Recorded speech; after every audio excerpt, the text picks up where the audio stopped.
해병대 수색대 출신의 여경이 산속의 사찰에서 과거 알던 친구였던 비구니를 만나게 되었고 그 여성 스님이 조폭들에게 성희롱을 당하자 그들을 개박살내면서 충격적인 과거가 밝혀지는 이야기입니다. 영상 시청 이전에 구독과 좋아요 부탁드리겠습니다. 저희에게 큰 힘이 됩니다. 서해의 바람은 무트로 불어와 소금기 대신 갯벌의 냄새를 실어날랐다. 인천에서도 가장 서쪽 개발의 칼날이 닿지 않은 야트막한 산 중턱에 자리한 석불산은 그 이름처럼 돌부처의 침묵을 닮아 있었다. 100년의 세월을 이고 선 대웅전의 단청은 빛이 발해 재색을 잃어가고 있었고 처마 끝에 매달린 풍경만이 이따금 들려오는 바람에 제 몸을 부딪혀 존재를 알릴 뿐이었다. 속명 강유라, 법명 묘진. 묘진 스님은 달아 반질반질해진 마루를 빗자루로 쓸고 있었다. 서걱 서걱. 규칙적으로 마른 나뭇잎을 쓸어내는 소리는 그녀에게 주어진 유일한 속죄의 언어였다. 28. 삭발한 머리는 아직 어색했고 회색 승복은 몸에 맞지 않는 옷처럼 겉돌았지만 빗자루를 쥔 손만은 지난 3년간의 세월이 새겨져 있었다.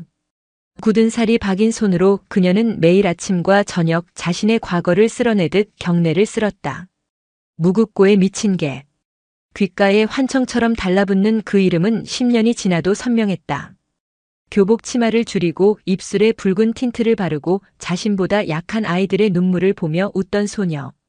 그 소녀의 그림자가 바로 이 빗자루질 아래 먼지처럼 쓸려나가기를 그녀는 매일 기도했다. 하지만 업보는 먼지처럼 가볍지 않았다.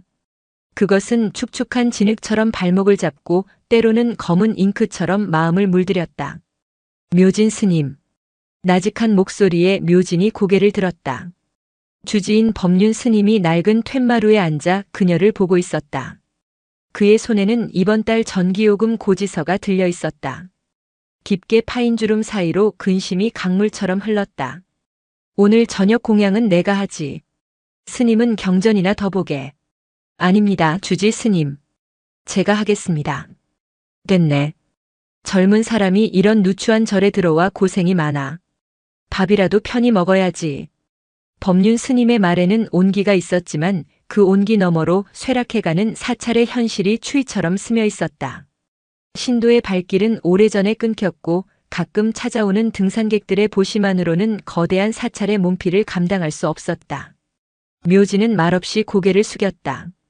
자신의 속죄를 위해 머무는 이 공간이 누군가에겐 무너져가는 삶의 터전이라는 사실이 가슴을 무겁게 짓눌렀다. 그때였다.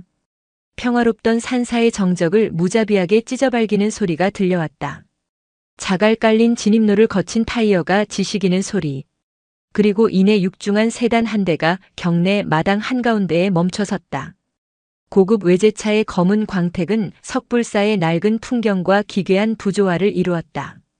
운전석 문이 열리고 명품 양복을 입은 거구의 사내가 내렸다. 40 중반쯤으로 보이는 그는 잘 익은 수박처럼 단단해 보이는 몸피에 날카롭게 찢어진 눈매를 가졌다. 목에는 용 문신이 뱀처럼 꿈틀거리며 셔츠깃 위로 고개를 내밀고 있었다. 흑룡파 행동대장 마동철이었다. 그의 뒤를 따라 덩치 큰 사내 둘이 더 내렸다. 한눈에 봐도 그의 부하들이었다. 그들은 사찰의 고즈넉함 따위는 안중에도 없다는 듯 질겅질겅 껌을 씹으며 주변을 훑어보았다. 법륜 스님이 천천히 몸을 일으켰다. 그의 얼굴에서 드물게 경계심이 스쳤다. 어인일로 오셨습니까, 거사님들? 마동철이 법륜 스님을 향해 걸어왔다. 그의 구두가 마른 흙을 밟는 소리가 유난히 크게 울렸다. 그는 법륜 스님 앞에 멈춰 서더니 예의 바른 미소를 지었다. 하지만 그 눈빛은 전혀 웃고 있지 않았다. 스님 처음 뵙겠습니다. 이 근방에서 작은 사업을 하는 마동철이라고 합니다. 사업이라니요.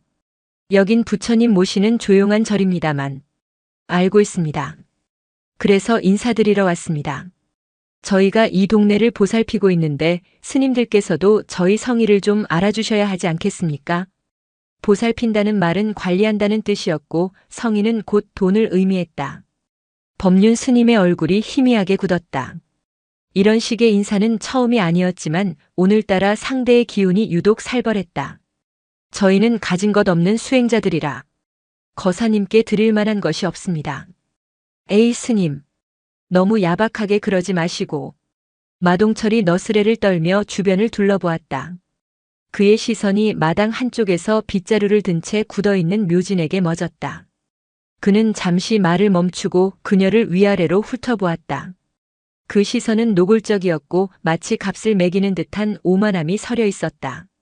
그런데 저 보살님은 참 고우시네. 여긴 비구니 절이었나? 마동철의 말에 부하 하나가 낄낄거리며 맞장구를 쳤다. 행님, 스님이라기엔 너무 젊고 예쁘지 않습니까? 혹시 무슨 사연이라도 있어서 들어오셨나? 그들의 저속한 시선과 언어는 날카로운 칼날이 되어 묘진의 심장을 후볐다. 과거 자신이 약한 아이들에게 던졌던 잔인한 농담과 비웃음이 부메랑이 되어 날아오는 듯했다. 그녀는 저도 모르게 빗자루를 쥔 손에 힘을 주었다. 핏기가 가신 손등 위로 힘줄이 파랗게 돋았다. 법륜 스님이 앞으로 나서며 묘진을 가리듯 막아섰다. 부처님 앞에서 무례한 언사는 삼가 주십시오. 묘진 스님은 수행에만 정진하는 분입니다. 아, 스님. 오해 마십시오. 그냥 궁금해서 그런 겁니다. 이런 험한 산중에 저리 고운 분이 계시니 걱정이 돼서 말입니다. 요즘 세상이 흉흉하지 않습니까? 우리가 지켜드려야지. 마동철은 지켜준다는 말에 힘을 주었다. 그것은 명백한 협박이었다. 묘진은 차라리 자신을 때리거나 욕하는 것이 낫다고 생각했다. 저렇게 비단으로 감싼 듯한 말 속에 숨겨진 독이 그녀의 가장 아픈 곳을 찔렀다. 그것은 과거의 자신 강유라가 가장 즐겨 쓰던 방식이었기 때문이다. 마동철은 품에서 두툼한 명함 지갑을 꺼내 법륜 스님에게 건넸다. 스님, 저희도 먹고 살자고 하는 짓입니다. 이 절 터가 좋더군요. 저희가 사업 구상하는 게 있는데 스님들께서도 협조해 주시면 큰 보시로 갚겠습니다. 깊이 생각해 보시고 연락 주십시오. 사업이라는 말에 법륜 스님의 눈썹이 꿈틀했다. 이 신성한 공간을 이용해 무슨 짓을 벌이려는 것인지 불 보듯 뻔했다. 그는 명함을 받지 않았다. 불경한 말씀입니다. 이곳은 부처님의 집입니다. 어서 돌아가 주십시오. 단호한 거절에 마동철의 입가에서 미소가 사라졌다. 그의 눈에 차가운 살기가 번졌다. 주지 스님. 전 한번 뱉은 말은 꼭 지킵니다. 좋은 말로 할 때 들으시는 게 좋을 겁니다. 이 낡아빠진 절 우리가 밀어버리는 건 일도 아니니까. 그 말을 끝으로 마동철은 몸을 돌렸다. 그는 다시 한번 묘진에게 시선을 던졌다. 이번에는 더 노골적이고 음흉한 미소가 그의 입가에 걸렸다. 특히 저 젊은 스님. 몸 조심하셔야겠어. 밤길은 위험하니까. 그것은 묘진에게만 들릴 정도의 나직한 목소리였지만 1000개의 비수보다 더 날카롭게 그녀의 영혼을 핥히었다. 잊고 싶었던 과거의 폭력, 남자의 저열한 욕망이 뒤엉켜 그녀를 덮쳐왔다. 온몸의 피가 차갑게 식는 기분이었다. 마동철 일당이 탄 차가 먼지를 일으키며 사라지고 석불사에는 다시 침묵이 찾아왔다. 하지만 그것은 이전의 평화로운 침묵이 아니었다. 폭풍 전야의 불길한 정적, 욕망과 폭력의 그림자가 짙게 드리워진 무거운 침묵이었다. 법륜 스님은 깊은 한숨을 내쉬며 툇마루에 주저앉았다. 그의 손에 들려있던 전기요금 고지서가 힘없이 바닥으로 떨어졌다. 묘지는 여전히 그 자리에 못 박힌 듯 서 있었다. 그녀의 손에서 빗자루가 툭 하고 떨어졌다. 그녀는 떨리는 손으로 자신의 뺨을 감쌌다. 마동철의 시선이 머물렀던 자리, 그 불결한 감각을 지워내려는 듯 거울을 보지 않아도 알 수 있었다. 지금 자신의 얼굴에는 더 이상 묘진 스님이 없었다. 겁에 질려 파랗게 질린 얼굴, 증오와 공포로 일그러진 그 얼굴은 10년 전 지옥의 교실에서 울고 있던 피해자의 얼굴과 다르지 않았다. 그리고 그 얼굴을 만들었던 강유라의 악령이 등 뒤에서 비릿하게 웃고 있었다. 서해 너머로 해가 지고 있었다. 붉은 노을이 대웅전 지붕 위로 피처럼 번져갔다. 석불사에 드리워진 그림자는 이제 막 시작되고 있었다. 인천항 제사부두의 낡은 컨테이너 창고. 녹슨 철판 사이로 바닷바람이 쇠 울음소리를 내며 스며들었다. 공기 중에는 짠내와 기름때 그리고 피비린내가 희미하게 뒤섞여 있었다. 마약 밀수 혐의로 3개월간 추적해온 중간책 독사는 막다른 길에 몰린 쥐처럼 발악하고 있었다. 그의 손에는 시퍼런 칼날이, 그의 앞에는 겁에 질린 인질이 붙잡혀 있었다. 오지 마. 한 발짝만 더 오면 이 새끼 목 따는 거다. 독사의 외침이 휑한 창고 안을 울렸다. 방탄조끼를 입은 경찰 특공대가 컨테이너 뒤에 몸을 숨긴 채 대치하고 있었다. 그 긴장된 대열의 가장 앞에서 권총 한 자루만을 쥔 채 미동도 없이 서 있는 그림자가 있었다. 인천경찰청 강력계 에이스 한지원 경이었다. 김성수 씨, 칼 내려놔요. 지금 항복하면 자수 감경될 수 있습니다. 한지원의 목소리는 얼음장처럼 차갑고 건조했다. 그 목소리에는 어떤 감정도 동요도 실려 있지 않아 오히려 듣는 이의 간담을 서늘하게 만들었다. 닥쳐. 이년아. 내가 뭘 알아. 알죠. 2달 전 딸 돌잔치 하셨잖아요. 와이프가 그렇게 예쁘다면서요. 여기서 사람 죽이면 딸 얼굴 다시는 못 봅니다. 한지원의 말에 독사의 눈동자가 맹렬하게 흔들렸다. 그녀는 그의 모든 신상 정보를 꿰뚫고 있었다. 그것은 단순한 압박이 아니었다. 심장을 도려내는 외과 수술용 메스처럼 그의 가장 약한 부분을 정확히 겨누고 있었다. 바로 그 순간이었다. 독사가 인질의 목에 댔던 칼에 힘을 빼고 그녀를 쏘아보는 찰나의 빈틈. 한지원의 몸이 총알처럼 튀어나갔다. 인간의 반응 속도를 초월한 움직임이었다. 그녀는 허공에 몸을 날리는 대신 뱀처럼 낮은 자세로 파고들었다. 탕! 그녀의 손에 들려있던 것은 권총이 아니었다. 테이저건이었다. 전극침이 정확히 독사의 허벅지에 박혔고 5만 볼트의 전류가 흐르자 거구의 사내는 비명조차 지르지 못하고 그대로 고꾸라졌다. 인질이 풀려나는 것과 동시에 한지원은 이미 그의 등 뒤에 있었다. 그녀의 무릎이 독사의 등을 강하게 찍어 눌렀고 한 손으로는 칼을 쥔 손목을 꺾어 제압했다. 우두둑 뼈가 어긋나는 소름 끼치는 소리가 울렸다. 모든 것이 단 3초 만에 일어난 일이었다. 현행범 체포. 묵비권을 행사할 수 있고 변호사를 선임할 권리가 있으며 기계처럼 체포 사유를 고지하는 그녀의 얼굴에는 먼지 하나 묻어있지 않았다. 뒤늦게 달려온 특공대원들이 경외와 감탄이 뒤섞인 눈으로 그녀를 바라볼 뿐이었다. 해병대 수색대 부사관 출신 여군 최초로 무적 해병 칭호를 받았던 전설. 그 전설은 경찰 배지를 단 지금도 여전히 현재 진행형이었다. 한경희, 괜찮아? 창고 밖으로 나오자 익숙한 목소리가 그녀를 맞았다. 강력계의 터줏대감 황인호 팀장이었다. 그는 따뜻한 캔커피를 내밀며 그녀의 어깨를 툭툭 쳤다. 다치진 않았고? 괜찮습니다, 팀장님. 이야, 꼭 그렇게 내가 직접 나서야 속이 시원해? 특공대는 폼으로 있는 줄 알아? 걱정 어린 꾸지람이었지만 그의 눈에는 딸을 보는 듯한 대견함과 안쓰러움이 가득했다. 한지원은 황 팀장이 내민 커피를 받아들며 희미하게 웃었다. 그녀가 경찰 조직에서 유일하게 마음을 여는 상대였다. 그래도 제일 빠르잖아요. 빠르긴. 그러다 너 한번 크게 다친다. 내 몸은 내 거 아니야, 임마.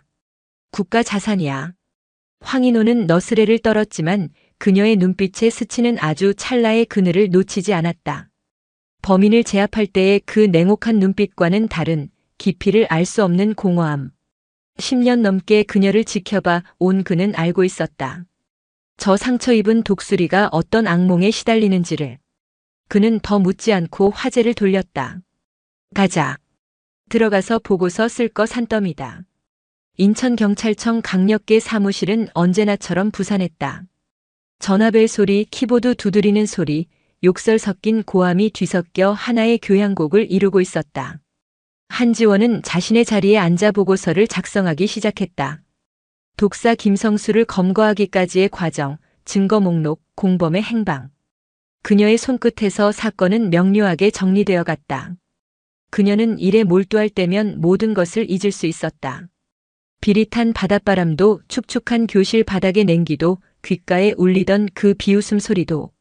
하지만 문득 고개를 들었을 때 창밖으로 보이는 회색 하늘은 불현듯 과거의 한 장면을 눈앞에 끌어다 놓았다. 야, 한지원. 너 왜 웃어? 내가 웃겨? 환청. 한지원은 눈을 질끈 감았다. 심장이 차갑게 식어내렸다. 괜찮지 않았다. 아무리 강한 척해도 아무리 전설이라 불려도 10년 전 18살의 한지원은 여전히 그녀의 안에서 울고 있었다. 팀장님, 신고 들어왔습니다. 그때 막내 형사가 다급하게 외쳤다. 무슨 일이야? 서쪽 끝에 있는 석불사라는 절에서요. 웬 조폭 같은 사람들이 와서 업무 방해하고 행패를 부린다고. 조폭? 그 동네는 흑룡파 구역인데. 또 마동철 그 자식인가? 황인호가 인상을 찌푸렸다. 마동철이라는 이름에 그의 얼굴에 복잡한 감정이 스쳐 지나갔다. 별건 아닌 것 같습니다. 그냥 가서 경고만 주고 오면 될 것 같은데. 누가 가지? 팀원들은 모두 각자의 사건 서류에 코를 박고 있었다. 독사 검거 건으로 팀 전체가 며칠 밤을 새운 터라 다들 파김치가 되어 있었다. 그때 황인호의 시선이 한지원에게 닿았다. 한경희. 네, 팀장님. 내가 좀 다녀와라. 머리도 식힐 겸. 큰일 아닐 테니 가서 상황만 보고 와. 황인호의 배려였다. 방금 험한 꼴을 본 그녀에게 잠시 바람이라도 쐬게 해주고 싶은 마음. 그것은 아버지가 딸에게 주는 작은 휴식과도 같았다. 알겠습니다. 한지원은 군말 없이 자리에서 일어났다. 석불사. 처음 듣는 이름이었다. 조용한 절에 가서 웬만한 조물의 기들 훈계하고 오는 것쯤은 일도 아니었다. 오히려 시끄러운 사무실을 벗어날 수 있어 다행이라 생각했다. 그녀는 경찰차에 올라 시동을 걸었다. 도심의 번잡한 풍경이 100m 너머로 멀어져 갔다. 고층 빌딩과 아파트 숲이 사라지고 논과 밭, 그리고 야트막한 산이 나타나기 시작했다. 창문을 열자 비릿한 바닷내음 대신 풀과 흙의 냄새가 차 안으로 밀려들었다. 한지원은 긴장이 풀리는 것을 느끼며 라디오를 켰다. 잔잔한 클래식 선율이 흘러나왔다. 그녀는 몰랐다. 지금 자신이 향하는 그 길이 10년간 애써 도망쳐온 지옥의 입구라는 것을. 그곳에서 자신의 삶을 송두리째 무너뜨렸던 악령과 마주하게 되리라는 것을. 내비게이션이 목적지에 거의 다 왔음을 알렸다. 석불사라는 낡은 팻말이 보였다. 한지원은 차를 세우고 고즈넉한 사찰의 입구를 바라보았다. 모든 비극은 가장 평범하고 고요한 얼굴로 다가오는 법이다.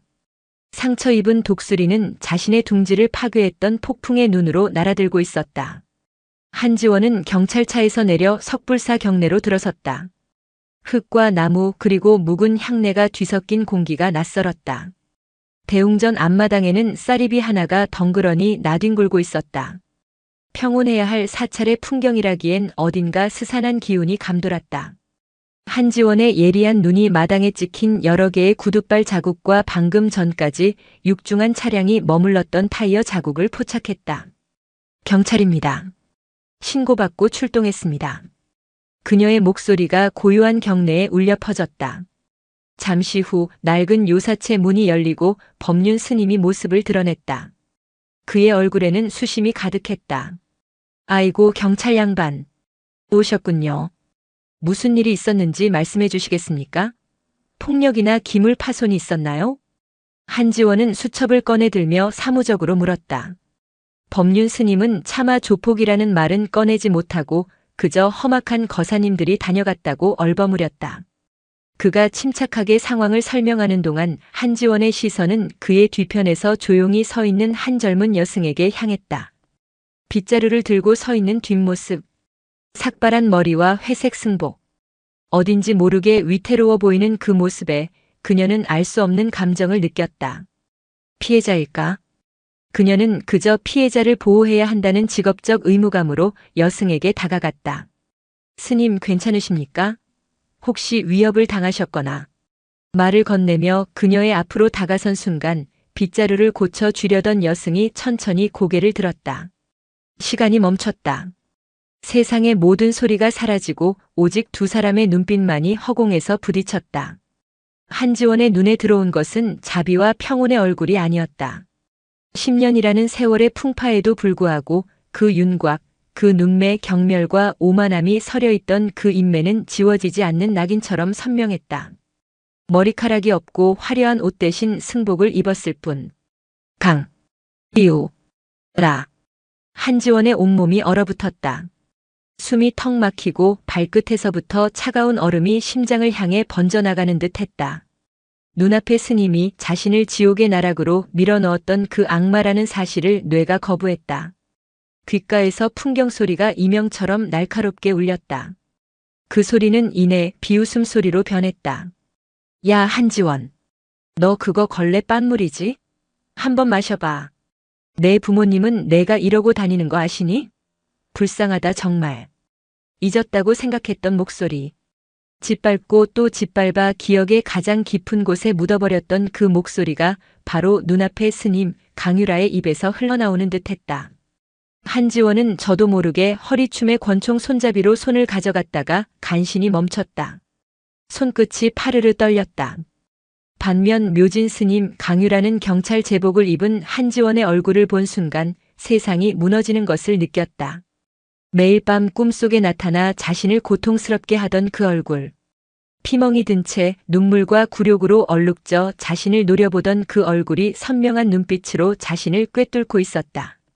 업보가 칼날이 되어 돌아온다면 바로 이런 모습일까? 그녀의 손에서 빗자루가 힘없이 떨어졌다. 지원. 모기만 한 목소리가 그녀의 입에서 새어나왔다. 그 이름을 부르는 것조차 죄악이었다. 공포와 죄책감에 다리가 풀려 주저앉을 것만 같았다. 그때였다. 험악한 정적을 깨고 또 다른 차 한 대가 급하게 경내로 들어섰다. 마동철이 벌써 돌아온 것인가 싶어 법륜 스님이 긴장한 순간 차에서 내린 것은 황인호 팀장이었다. 그는 한지원이 혼자 가는 것이 마음에 걸려 뒤따라온 참이었다. 그리고 그의 뒤를 이어 방금 전 떠났던 마동철의 차가 다시 나타났다. 명함을 받지 않은 것에 앙심을 품고 돌아온 것이다. 한경이 무슨... 황인호가 굳어있는 한지원을 보며 다급하게 다가서는 순간 그는 자신의 눈을 의심했다. 한지원의 맞은편에 서 있는 조폭. 마동철이었다. 십수년 전 부모 없이 뒷골목을 전전하던 가여운 소년. 자신이 정신 차리고 사람답게 살라며 국밥을 사 먹이고 소년원에 갈 뻔한 것을 막아주었던 바로 그 아이. 마동철? 황인호의 입에서 낮은 신음이 터져나왔다. 마동철 역시 황인호를 발견하고 얼굴이 굳었다. 세상에서 가장 마주치고 싶지 않은 단 한 사람. 자신을 유일하게 믿어주려 했던 어른. 그의 눈빛에는 당혹감과 수치심이 스쳤다가 이내 뻔뻔한 오기로 돌변했다. 아저씨, 오랜만입니다. 이런 데서 답변이네. 팀장님이 아닌 아저씨. 그 호칭이 두 사람 사이의 과거를 증명하고 있었다. 황인호의 얼굴이 실망과 분노로 일그러졌다. 내가 왜 여기에 있어? 이 녀석아, 이게 내가 말한 사람답게 사는 거냐? 사방이 과거의 망령으로 가득 찼다. 학교 폭력의 가해자와 피해자. 한때는 구원자였고 현재는 범죄자가 된 자. 네 사람의 시선이 허공에서 복잡하게 얽혔다. 가장 먼저 평정을 되찾은 것은 한지원이었다. 그녀는 자신의 내면에서 들끓는 모든 감정을 얼음벽 뒤로 가둬버렸다. 그녀는 강유라에게서 시선을 떼고 마동철을 정면으로 노려보았다. 그 눈빛은 더 이상 과거의 피해자가 아닌 범죄자를 신문하는 형사의 눈빛이었다. 마동철 씨, 이곳에서 무슨 이유로 소란을 피웠는지 진술해 주시죠. 그녀의 차가운 목소리에 마동철은 순간 할 말을 잃었다. 어린 계집으로만 보였던 형사의 기세가 상상 이상이었다. 상황을 파악한 황인호가 앞으로 나섰다. 그는 마동철을 향해 나직하지만 단호하게 말했다. 동철아, 오늘 일은 못 본 걸로 할 테니 당장 여기서 사라져. 그리고 다시는 이 절에 나타나지 마. 이건 경찰로서가 아니라 너를 아는 사람으로서 하는 마지막 경고다. 황인호의 목소리에 담긴 무게감과 한지원의 서슬퍼런 기세에 눌린 마동철은 결국 이를 갈며 물러서기로 했다. 그는 차에 오르기 전 강유라를 보며 의미심장한 미소를 흘리고는 사라졌다. 이건 끝이 아니다라는 무언의 협박이었다. 조폭들이 사라진 마당에는 세 사람만이 남았다. 법륜 스님은 어쩔 줄 몰라 하며 두 형사와 젊은 스님의 눈치만 살폈다. 무거운 침묵이 흘렀다. 황인호는 얼음장처럼 굳어있는 한지원과 금방이라도 쓰러질 듯 파랗게 질린 묘진 스님을 번갈아 보았다. 그는 두 사람 사이에 흐르는 기류가 단순한 경찰과 목격자의 것이 아님을 직감했다. 한경이, 복귀하자. 황인호의 말에 한지원은 그 어떤 말도 없이 묘진 스님에게 단 한 번의 눈길도 더 주지 않고 차갑게 돌아섰다. 마치 그녀가 그곳에 존재하지 않는다는 듯이. 그 완전한 무시가 수백 마디의 욕설보다 더 잔인한 칼날이 되어 묘진의 심장에 박혔다. 한지원은 경찰차에 올라타 문을 닫았다. 그녀는 백미러를 통해 점점 작아지는 석불사의 모습을 보았다. 그리고 그 안에 망부석처럼 서서 자신을 바라보는 강유라의 모습을. 그녀의 눈동자에서 차가운 불꽃이 타올랐다. 과거는 죽지 않았다. 속죄의 탈을 쓴 채 버젓이 살아 숨쉬고 있었다. 그리고 이제 심판의 시간이었다. 악몽은 더 이상 잠결에만 찾아오지 않았다. 묘진에게는 눈을 뜨고 있는 모든 순간이 악몽의 연장이었다. 한지원의 얼굴, 그 차갑게 자신을 꿰뚫어 보던 눈빛은 불에 달군 쇠처럼 그녀의 뇌리에 박혀 지워지지 않았다. 그녀는 불경을 외우려 해도 글자 대신 한지원의 얼굴이 떠올랐고 참선을 하려 해도 10년 전 교실의 비릿한 공기가 숨을 막았다. 자신의 죄가 제복을 입고 법의 이름으로 눈앞에 나타난 것이다. 이보다 더한 지옥이 있을까? 법륜 스님은 그런 묘진을 안쓰럽게 지켜볼 뿐이었다. 그는 젊은 스님이 짊어진 과거의 업보가 얼마나 무거운 것인지 짐작조차 할 수 없었다. 그저 어깨를 두드려주는 것 외에 해줄 수 있는 것이 없었다. 사찰의 공기는 납덩이처럼 무겁게 가라앉아 있었다. 그리고 이틀 후 그들이 다시 찾아왔다. 이번에는 마동철이 없었다.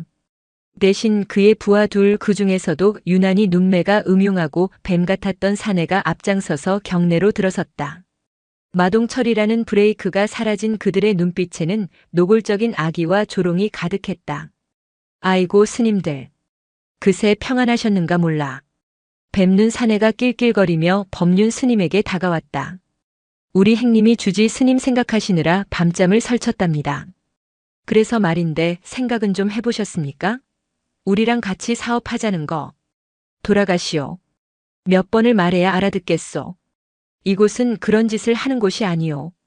법륜 스님의 단호한 말에 뱀눈 사내의 얼굴에서 가짜 미소가 싹 사라졌다. 놓친 내가 진짜. 말이 안 통하시네. 우리가 좋게 말할 때 들으라고 했지? 그는 법륜 스님을 거칠게 밀치고 곧장 묘진에게로 향했다.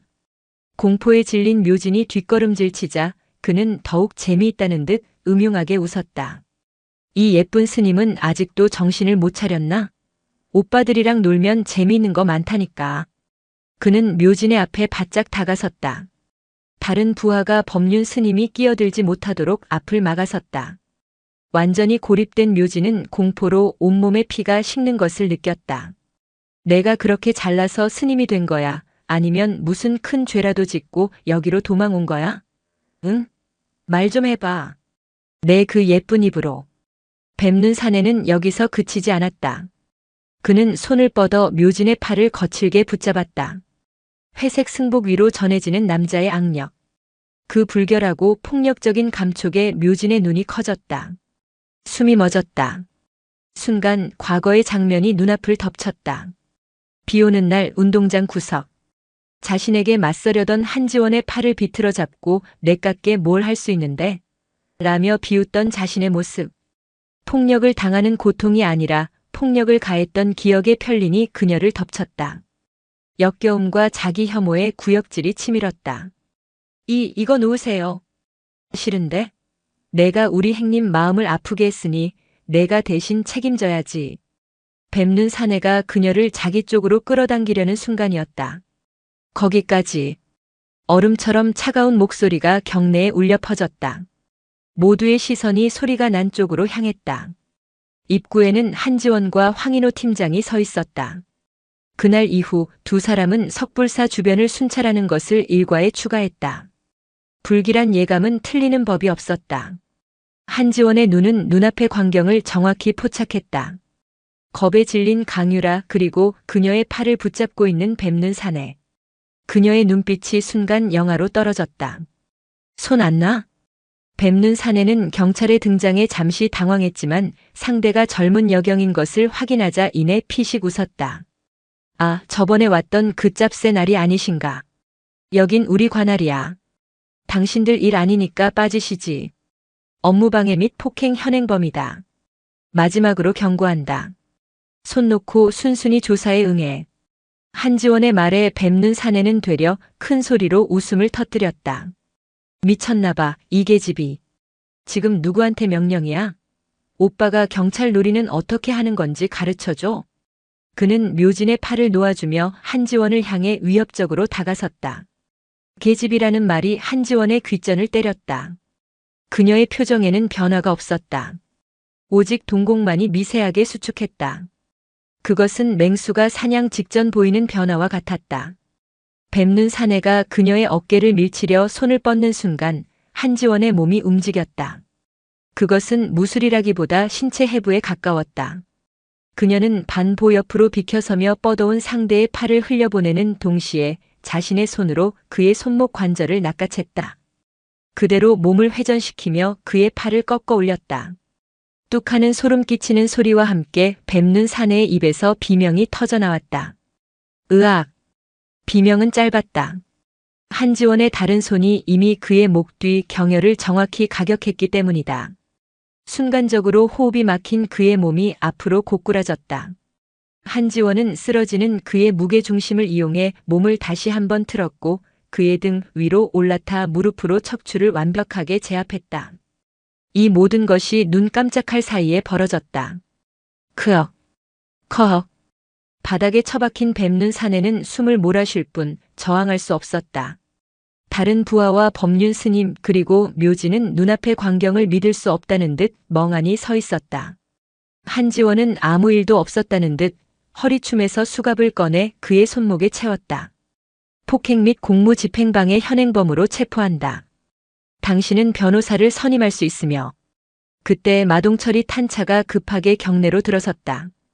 부하에게서 연락을 받고 뒤늦게 달려온 것이다. 그의 눈에 들어온 것은 바닥에 처참하게 제압된 채 수갑이 채워지는 자신의 부하와 그 위에 군림하듯 앉아있는 얼음 같은 표정의 한지원. 그리고 그 모든 것을 경악과 공포 그리고 알 수 없는 감정이 뒤섞인 눈으로 바라보고 있는 묘진 스님의 모습이었다. 마동철의 얼굴이 딱딱하게 굳었다. 이것은 단순한 해프닝이 아니었다. 자신의 구역에서 자신의 부하가 그것도 젊은 여경 하나에게 이토록 처참하게 제압당했다. 이것은 선전포고였다. 한지원은 체포한 범인을 일으켜 세우고는 마동철을 스쳐 지나갔다. 그녀는 그에게 눈길 한 번 주지 않았다. 마치 길가의 돌멩이를 보는 듯한 그 무심한 시선이 마동디철의 자존심을 산산조각 냈다. 경찰차가 뱀눈 사내를 태우고 경내를 빠져나갔다. 마당에는 마동철과 그의 남은 부하, 그리고 황인호 팀장과 두 스님만이 남았다. 황인호는 마동철을 향해 나직하게 말했다. 선을 넘었다, 동철아. 차가운 그 한마디를 남기고 황인호 역시 한지원을 따라 돌아섰다. 마동철은 불타는 듯한 모욕감에 주먹을 부르쥔 채 경찰차가 사라진 방향과 폐허처럼 남겨진 묘진 스님을 번갈아 노려볼 뿐이었다. 전쟁은 시작되었다. 그날 이후 묘진은 식음을 전폐했다. 눈을 감으면 한지원의 얼굴이, 팔을 붙잡혔던 불결한 감촉이, 그리고 자신을 지키기 위해 폭력을 행사해야만 했던 한지원의 모습이 교차하며 그녀를 괴롭혔다. 피해자가 가해자를 위해 싸웠다. 자신이 망가뜨렸던 그 소녀가 이제는 괴물 같은 남자들로부터 자신을 지켜주었다. 이보다 더 끔찍한 속죄가 있을까? 이보다 더 비참한 구원이 있을까? 묘지는 더 이상 이 불상 아래 숨어 있을 수 없다는 것을 깨달았다. 자신의 죄를 직면해야만 했다. 용서를 구하는 것조차 사치일지라도 최소한 고백은 해야 했다. 그것이 자신이 할 수 있는 유일한 일이었다. 다음 날 아침 묘지는 승복을 단정히 여미고 법륜 스님 앞에 섰다. 주지 스님, 잠시 다녀올 곳이 있습니다. 어딜 가려는 게냐? 내 얼굴이 말이 아니다. 제 업보를 마주하러 가야겠습니다. 법륜 스님은 더 이상 그녀를 말리지 못했다. 결연한 그녀의 눈빛에서 어떤 말로도 막을 수 없는 의지를 읽었기 때문이다. 묘지는 버스를 타고 인천경찰청으로 향했다. 낯선 속세의 풍경, 사람들의 무심한 시선 하나하나가 가시처럼 느껴졌다. 경찰청의 위압적인 건물 앞에 서자 다리가 후들거렸다. 과연 내가 저 문을 통과할 자격이 있는가?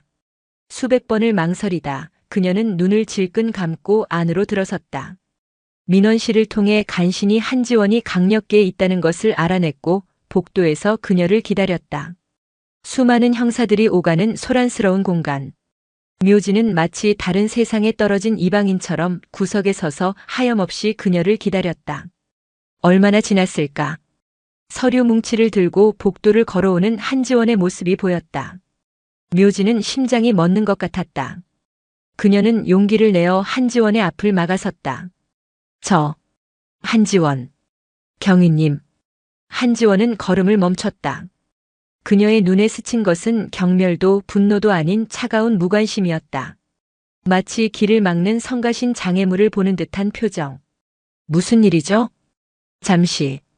잠시 이야기 좀 할 수 있을까요? 공무 수행 중입니다. 하실 말씀이 있으면 정식으로 절차를 밟으세요. 한지원은 그녀를 스쳐 지나가려 했다. 그 순간 묘지는 그녀의 앞에서 무릎을 꿇었다. 복도를 지나가던 모든 사람들의 시선이 그들에게로 향했다. 강유라 씨, 지금 뭐 하는 겁니까? 일어나요. 한지원이 경악하며 나직하게 외쳤지만 묘지는 바닥에 이마를 박을 기세로 고개를 숙였다. 그리고 마침내 10년간 묻어두었던 고백이 터져나왔다. 미안해. 지원아. 정말 미안해. 눈물이 복물처럼 쏟아졌다.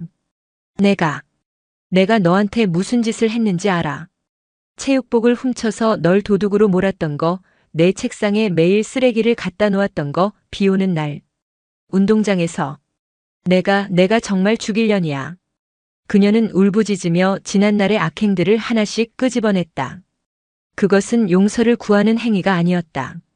자신의 죄를 스스로에게 확인시키는 잔인한 의식이었다. 한지원은 입술을 깨물었다. 주변의 수군거림, 동정인지 호기심인지 모를 시선들이 창살처럼 그녀를 찔렀다. 그녀는 억지로 묘진의 팔을 잡아 일으키려 했다. 여기서 이러지 마. 당장 일어나. 하지만 묘진은 뿌리치며 더욱 처절하게 울었다. 내가 왜 해병대까지 갔는지 알아. 나 같은 쓰레기들한테 다시는 당하지 않으려고. 내가 얼마나 독하게 살았을지 상상도 못하겠어. 내가 내 인생을 망쳤어. 미안해. 정말 미안해. 그 말은 비수가 되어 한지원의 심장에 박혔다. 아무도 몰랐던 그녀의 가장 깊은 곳에 숨겨두었던 상처의 근원을 가해자가 정확히 짚어낸 것이다. 한지원의 눈시울이 뜨거워졌다. 분노와 슬픔이 뒤엉켜 속에서부터 치밀어 올랐다. 닥쳐. 한지원의 입에서 얼음 같은 목소리가 흘러나왔다. 내 사과 따위 필요 없어. 내가 여기서 100번 1000번 무릎 꿇고 울어도 내 상처가 사라져. 내 악몽이 없어져. 내 눈물 몇 방울로 내 죄책감은 좀 가벼워질지 몰라도 내 고통은 조금도 줄어들지 않아.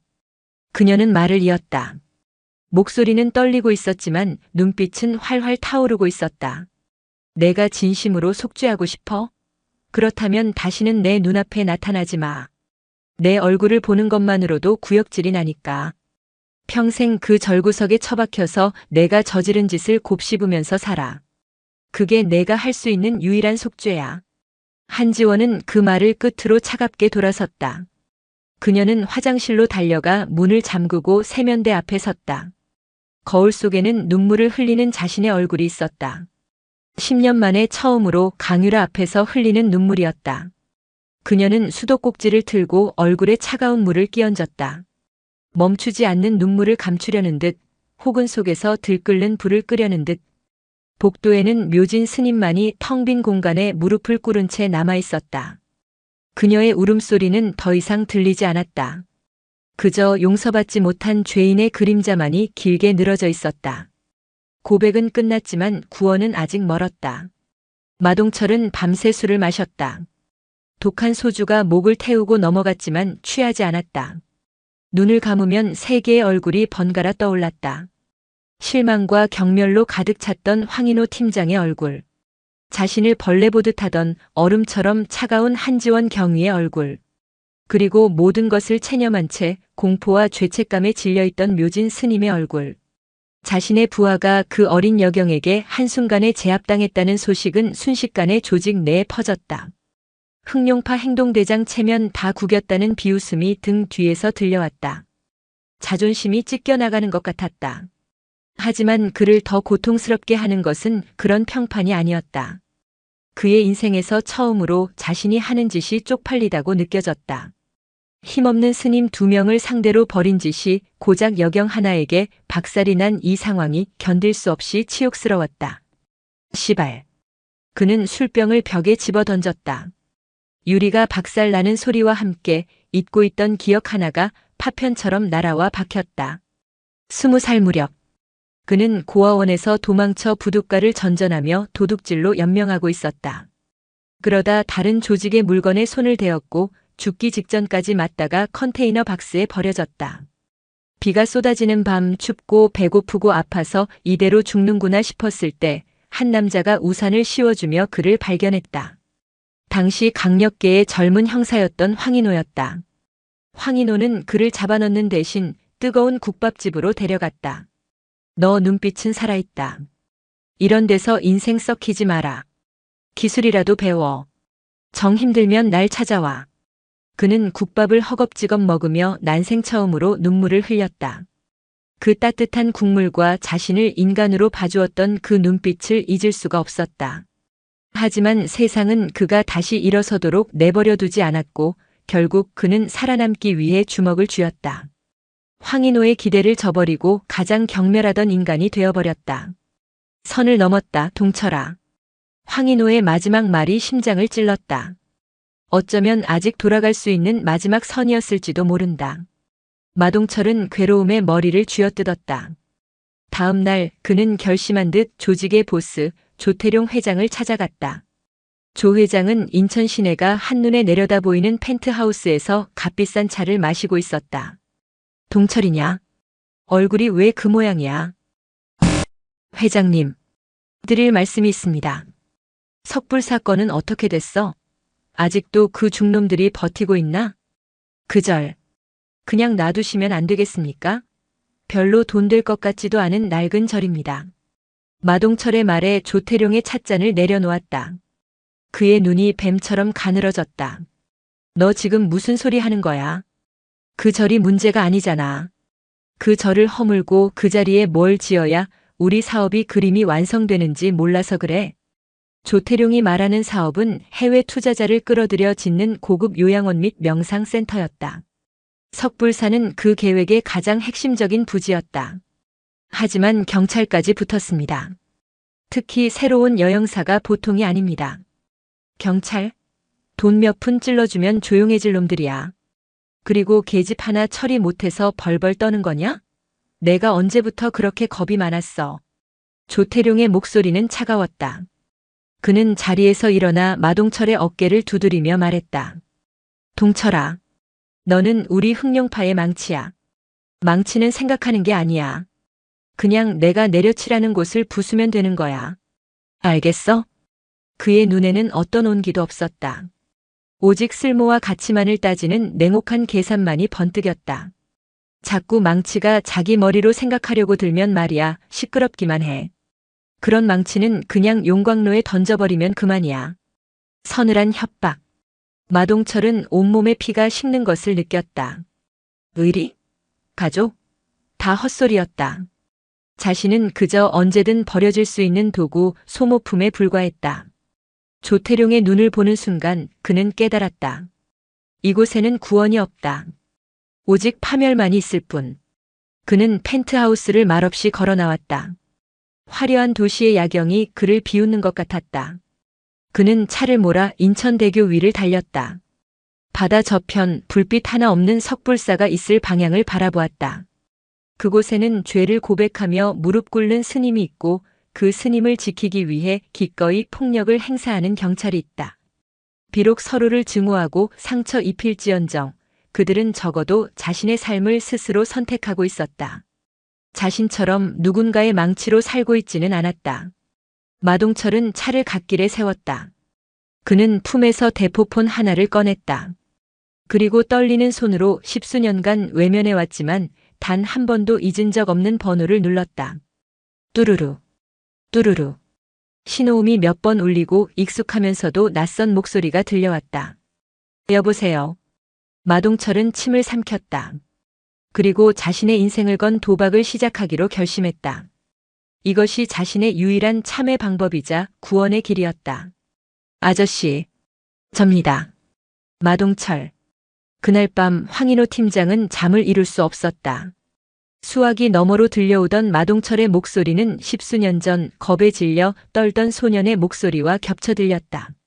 그는 함정일 것이라 머리로는 생각했지만 마음 한구석에서는 이것이 그 아이가 보내는 마지막 구조 신호일지도 모른다는 기대를 떨칠 수 없었다.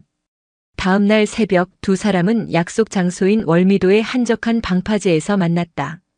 바다 안개가 짙게 깔려 서로의 얼굴이 희미했다. 무슨 꿍꿍이야. 내가 날 도울 리가 없어. 황인호가 먼저 입을 열었다. 그의 목소리에는 경계심이 가득했다. 꿍꿍이 맞습니다. 살고 싶어서요. 마동철은 변명하지 않았다. 그는 담배에 불을 붙여 깊게 빨아들였다. 조태룡 회장은 날 망치로 봅니다. 언제든 버려질 망치. 그 망치의 머리가 깨지기 전에 먼저 그 손모가지를 부러뜨리고 싶어졌습니다. 이건 제 생존 방식입니다. 그의 눈빛은 더 이상 소년의 것이 아니었다. 지옥을 겪고 온 남자의 처절함이 담겨 있었다. 뭘 원해? 거래 같은 거 안 합니다. 그냥 제가 아는 걸 다 드릴 겁니다. 그리고 끝나면 제가 저지른 죄 전부 다 받겠습니다. 대신 딱 하나만 약속해 주십시오. 제 손으로 조태룡을 잡게 해 주십시오. 황인호는 대답 대신 그의 눈을 오랫동안 들여다보았다. 그리고 결심했다. 이 위험한 도박에 자신의 남은 경찰 인생 전부를 걸어보기로. 증명해봐. 내가 쓸모있는 카드라는 걸. 며칠 후 마동철에게서 연락이 왔다. 흑룡파의 경쟁 조직이 관리하는 불법 도박장이 오늘 밤 열리며 흑룡파의 2인자인 불곰이 그곳을 급습해 자신들의 구역으로 만들 것이라는 정보였다. 경찰이 양쪽을 모두 덮칠 절호의 기회였다. 황인호는 한지원을 포함한 최정예 팀을 꾸렸다. 한지원은 정보의 출처를 듣고 격렬하게 반대했다. 팀장님 미치셨습니까? 그 조폭 말을 어떻게 믿고 우리 대원들을 사지로 몰아넣으세요. 이건 함정입니다. 책임은 내가 진다. 한경위는 내 지시에 따르기만 해. 황인호의 단호한 명령에 한지원은 입술을 깨물었다. 그녀는 자신의 멘토가 한낱 조폭에게 현혹되었다고 생각했다. 그날 밤 작전은 시작되었다. 마동철의 정보는 한치의 오차도 없었다. 불곰 일당이 도박장을 아수라장으로 만드는 순간 황인호와 한지원의 팀이 진입했다. 한지원은 현장에서 날아다녔다. 그녀는 분노를 에너지 삼아 눈에 보이는 조폭들을 모조리 때려 눕혔다. 그 모습은 마치 분노의 화신과도 같았다. 작전은 대성공이었다. 양쪽 조직에 막대한 타격을 입혔고 불곰을 체포하는 데 성공했다. 경찰서로 돌아온 후 황인호는 한지원을 자신의 사무실로 불렀다. 봤지? 그의 정보는 진짜야. 운이 좋았을 뿐입니다. 다음엔 우리 목을 노릴 겁니다. 아니, 그는 진심이야. 그리고 우린 그의 도움이 필요해. 조태룡의 목을 치려면. 황인호는 마침내 최종 계획을 털어놓았다. 다음 주 조태룡의 환갑을 축하하는 연회가 인천 그랜드 호텔에서 열린다. 조직의 모든 핵심 인물과 그들과 결탁한 정재계 인사들까지 모두 모이는 자리. 그곳에서 조직의 모든 비리가 담긴 비밀 장부를 확보하고 흑룡파를 일망타진한다는 계획이었다. 그리고 그 계획의 핵심 키는 내부에서 움직여줄 마동철이었다. 한지원은 기가 막혔다. 그를 믿으시겠다고요? 우리 팀 전체의 목숨을 그 조폭 하나의 손에 맡기시겠다고요? 그래. 황인호의 대답은 짧았지만 그 안에는 모든 것을 책임지겠다는 무게가 실려 있었다. 이 작전의 성패는 우리 셋에게 달렸어. 나, 너 그리고 마동철. 우리는 이제 위험한 동맹이야. 한지원은 더 이상 반박할 수 없었다.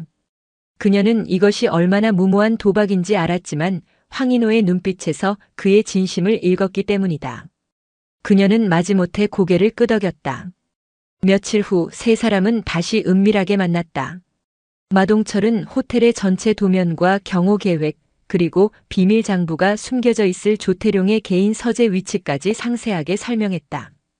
그의 설명은 치밀했고 그의 눈빛에는 비장함이 감돌았다. 한지원은 여전히 그를 믿지 않았지만 그의 정보가 완벽하다는 것은 인정해야 했다. 세 사람은 각자의 역할과 비상 계획을 세우며 마지막 퍼즐을 맞추어 갔다. 작전 전날 밤 한지원은 석불사를 찾아갔다. 멀리서 불 켜진 대웅전을 바라보았다. 그곳에는 자신의 과거를 망가뜨린 가해자가 있었다. 그리고 지금 자신은 그 가해자를 괴롭혔던 또 다른 가해자와 손을 잡고 있었다. 아이러니한 상황에 그녀는 헛웃음을 지었다. 이 지긋지긋한 악연의 고리를 끊기 위해서라도 이번 작전은 반드시 성공해야만 했다. 인천 그랜드 호텔의 가장 큰 연회장은 조태룡 회장의 환갑을 축하하기 위해 모인 인파로 북적였다. 검은 양복을 입은 조직원들, 그들에게 아첨하는 사업가들, 그리고 은밀하게 자리를 빛낸 부패한 권력자들이 뒤섞여 대한민국의 어두운 축소판을 보여주고 있었다. 화려한 샹들리에 아래 조태룡은 황제처럼 웃고 있었다. 마동철은 그의 바로 옆에서 충직한 부하의 얼굴을 한 채 술을 따르고 있었다. 하지만 그의 심장은 금방이라도 터질 듯이 뛰고 있었다. 호텔 밖 위장한 청소 차량 안에서는 황인호가 헤드셋을 낀 채 모니터를 응시하고 있었다. 그의 손에서는 땀이 났다. 호텔 곳곳에 배치된 한지원의 팀원들이 보내오는 영상과 신호가 그의 눈앞에서 깜빡였다. 각 팀 위치 보고. 황인호의 나직한 목소리가 팀원들의 인이어로 퍼져나갔다. 작전 개시 5분 전이었다. 연회장 안 마동철은 조태룡에게 회장님 서재에 중요한 선물을 준비해 두었습니다. 라고 속삭였다. 조태룡은 만족스럽게 웃으며 그를 따라 나섰다. 마침내 비밀 장부가 있는 서재로 들어서는 순간 마동철은 인이어의 버튼을 눌렀다. 단 한마디였다. 시작. 그 신호와 함께 황인호가 소리쳤다. 작전 개시. 진입. 호텔의 모든 출입문이 동시에 봉쇄되고 천장에서 스프링클러가 터져 물을 쏟아내기 시작했다. 연회장은 순식간에 아수라장이 되었다. 경찰 특공대가 연회장으로 진입해 혼란에 빠진 조직원들을 제압하기 시작했다. 그 중심에는 한지원이 있었다. 그녀는 물에 젖은 채 미끄러운 바닥을 박차며 가장 격렬하게 저항하는 조직원들을 향해 돌진했다. 그녀의 움직임에는 한치의 망설임도 없었다. 마치 이 순간을 위해 살아온 사람처럼 그녀는 분노를 완벽하게 통제된 폭력으로 바꾸어 상대를 무력화시켰다. 한편 서재에서는 마동철과 조태룡의 마지막 대치가 벌어지고 있었다. 내 놈이었구나, 내 뒤통수를 친 쥐새끼가. 조태룡은 금고 뒤에 숨겨두었던 권총을 꺼내들었다. 하지만 마동철이 더 빨랐다. 그는 책상 위 육중한 문진을 집어 던져 조태룡의 손을 맞췄다. 악! 조태룡이 총을 떨어뜨리자 마동철은 맹수처럼 달려들었다. 두 사람의 육탄전이 벌어졌다. 수십 년간 쌓인 분노와 배신감, 그리고 새로운 삶에 대한 갈망이 마동철에게 괴력을 주었다. 내가 너를 거둬줬는데, 내가 감히 나를. 당신은 날 거둔 게 아니야. 그냥 쓸만한 망치를 주었을 뿐이지. 마동철은 조태룡의 얼굴에 주먹을 날렸다. 이 주먹으로 당신에게로 살았던 지난 세월을 끝낸다. 치열한 격투 끝에 마동CHEOL은 조태룡을 완전히 제압했다. 그는 헐떡이며 서재 책상 뒤 비밀 공간을 열어 검은색 가죽으로 된 장부를 꺼내 들었다. 흑룡파의 20년 역사가 담긴 판도라의 상자였다. 그때 서재 문이 거칠게 열리고 한지원이 팀원들과 함께 들이닥쳤다. 그녀는 쓰러진 조태룡과 장부를 손에 든 채 피투성이가 된 마동철을 보았다. 마동철은 장부를 그녀에게 건넸다. 약속 지켰습니다. 한지원은 말없이 장부를 받아들고 조태룡에게 다가가 수갑을 채웠다. 조태룡. 살인교사, 마약 밀수, 조세 포탈 당신을 체포합니다. 밖으로 나오자 연 회장은 완전히 진압되어 있었다. 수십 명의 조직원들과 부패한 인사들이 바닥에 무릎 꿇려 있었다.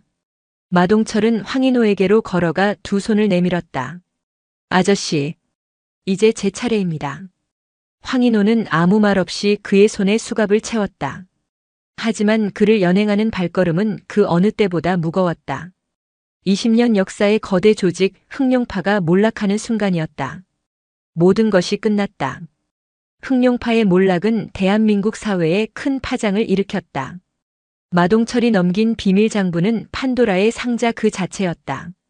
조직과 결탁했던 수많은 정치인과 기업인, 법조인들이 줄줄이 구속되었다.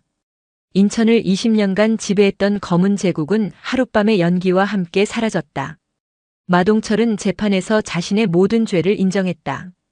그는 변호사도 선임하지 않았고 단 한 번의 감형도 요구하지 않았다.